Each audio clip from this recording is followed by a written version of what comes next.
Hello, good day, and welcome to IT Learn TV. And we're going to unpack another lessons for mastering Bash script. And particularly, we're going to uh, talk about editor here because sa paggagawa ng scripting, so kailangan talaga ng editor. Most of the time, we created scripting by using BI. So we can use also any editor, but see to it na sa system nyo is kung ano po yung default because most of the editor na default po sa install sa ating system is BI or meron namang iba is Nakanano, okay? Or anything na i-customize ay pwede natin gagamitin ng ibang editor. But right now, we're going to use VI here. So, how are we going to start here? So, creating code snippet. So, we all know na very exhausting po, very tiring po if you're going to type everything, yung mga repeatable na nakikita natin sa ating scripting natin. Okay? For example, we discuss also if else, okay? Kung meron po tayong repetitive na scripter na if else doon na kailangan natin siyang ma-reusable, so we can use that into code snippet, okay? But right now, a simple abbreviations na gagawin natin, for example, if you wondered na meron po tayong sa every bin po natin, let's, let's see, let's check uh, simple as kan po dito script po natin. Ito 'di ba always to repetitive for our code. So shall we say we're going to reuse this kind of this repetitive na line dito. So very simple lang guys na gagawin dito. We're going to use the uh, abbreviations. So sa BI, for us to tweak something sa ating editor natin, so we can modify our editor kung ano po yung behavior niya. Okay? So una, this is the basic guys for this. For us to edit the behavior of the editor, so we can open this one, RC. Of course, kailangan natin siyang i-open by BI. As for now, I've created the basic beam setting. May show mode po tayo. Set search, don't highlight search result, and then tab, syntax. So right now, I've created one another set of setting here. We call it ABBR or abbreviations. So right now, if you're going to create this kind of snippet, ito lang po yung syntax niya.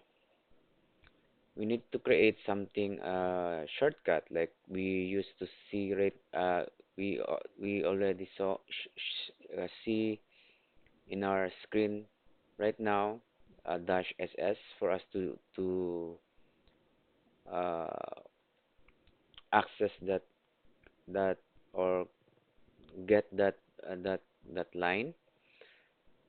So string po to siya. Okay? So ganun lang siya guys. So if ever meron po tayong scripting we create from Python, so we can also use or add another line here and then for us to remember. So ganun siya guys. I know na meron din sa Python ganyan. So whatever ano po siya, saan bin po siya. Example Python natin dito. Ganun lang siya guys. And then we can save this one. How we're going to access that? our setting. So if you're going to test VI, and then what you're going to do is, kung ano po yung string, yung shortcut natin, yun po yung access natin. For example, I'm going to insert and then HS. Okay.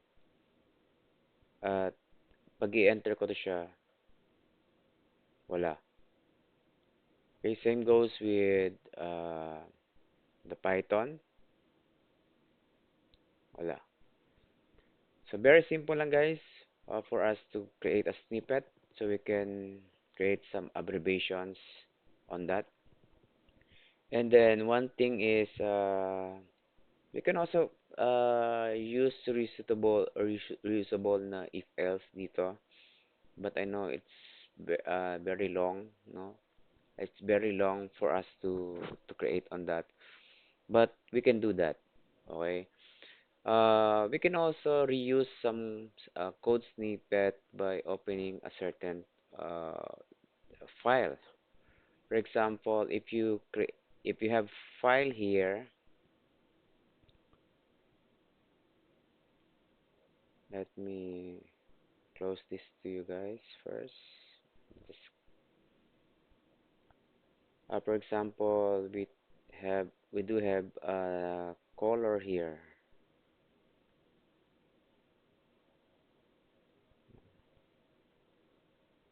Yan. May color tayo dito na file for us to access here. Access that. Lagyan natin ng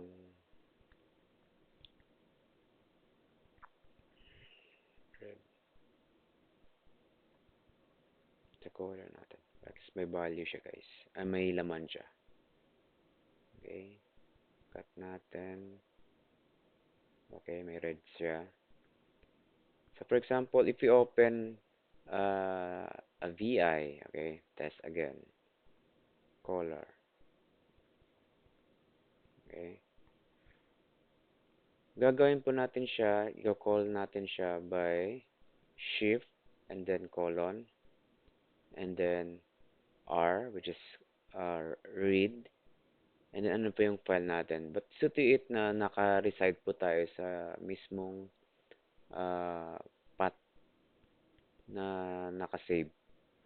And of course, nandito na rin ako sa mismong path na naka-indicate ngayon. So if I'm going to read the color file, so I already access it, yung file na yun. Okay? So what else? Of course, pag meron po tayong directory na kine-create dito and then exclusive for us to use that, kailangan natin siyang uh, lalagyan ng permissions. Okay? Kung may na-create po tayo na folder here, we see to it na kailangan tayo ng naka-access. Okay?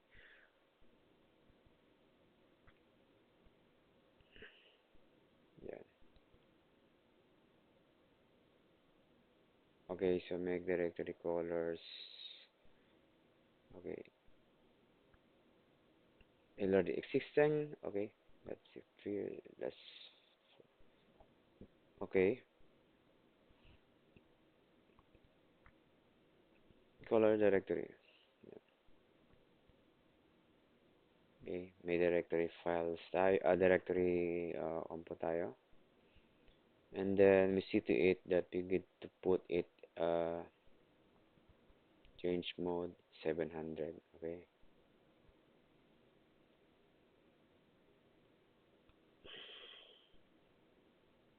For the color directory. Yan. Tapos may 700 na siya.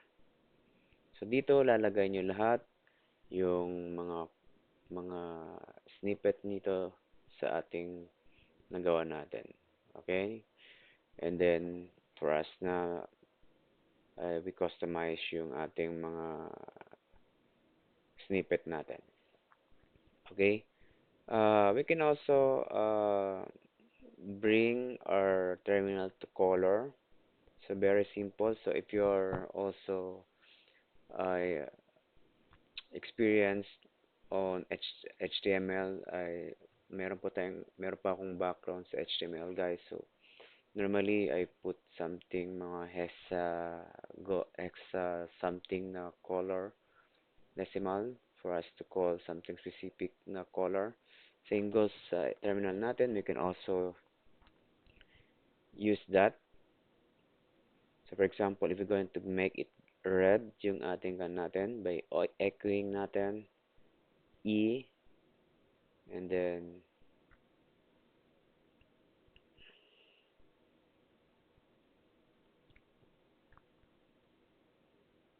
33.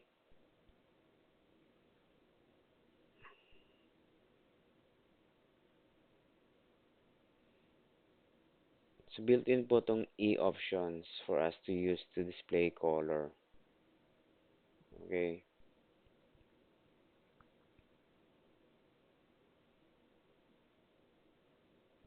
31 M tapos yung L. Kunyari, a word.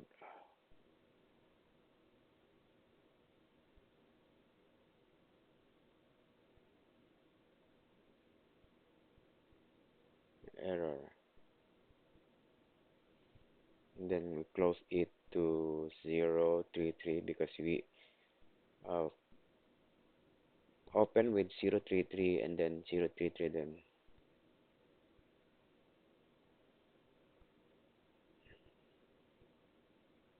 like that. Okay? So, nagiging red siya. So, meron po yung mga different uh,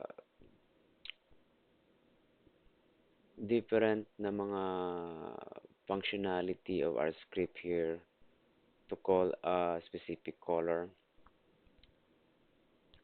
So, meron po tayong red, green. Sa green, I think ganito yung code niya.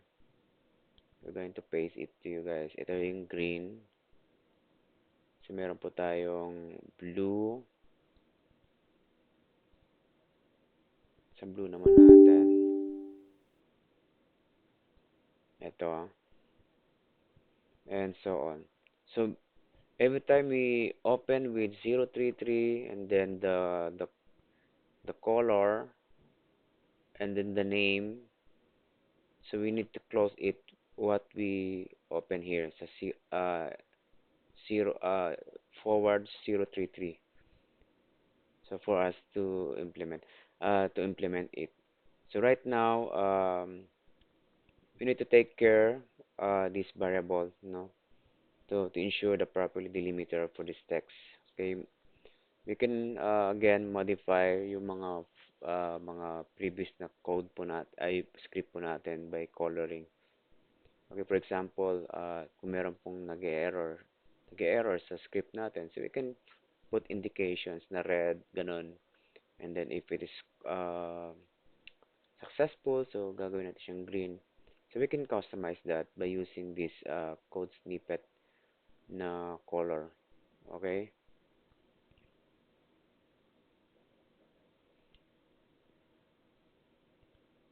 So right now, we're going to use yung lesson hello 7, perhaps hello 7. Let look clear to you guys.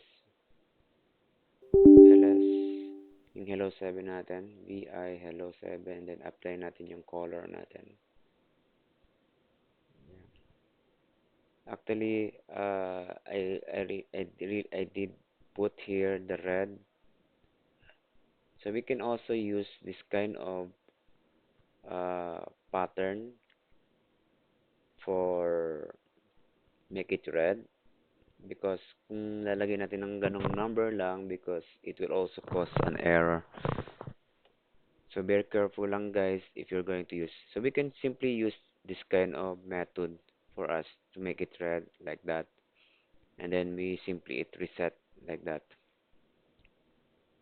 So ganyan lang siya guys. And then if you're going to uh, close this and then we're going to hello hello 7.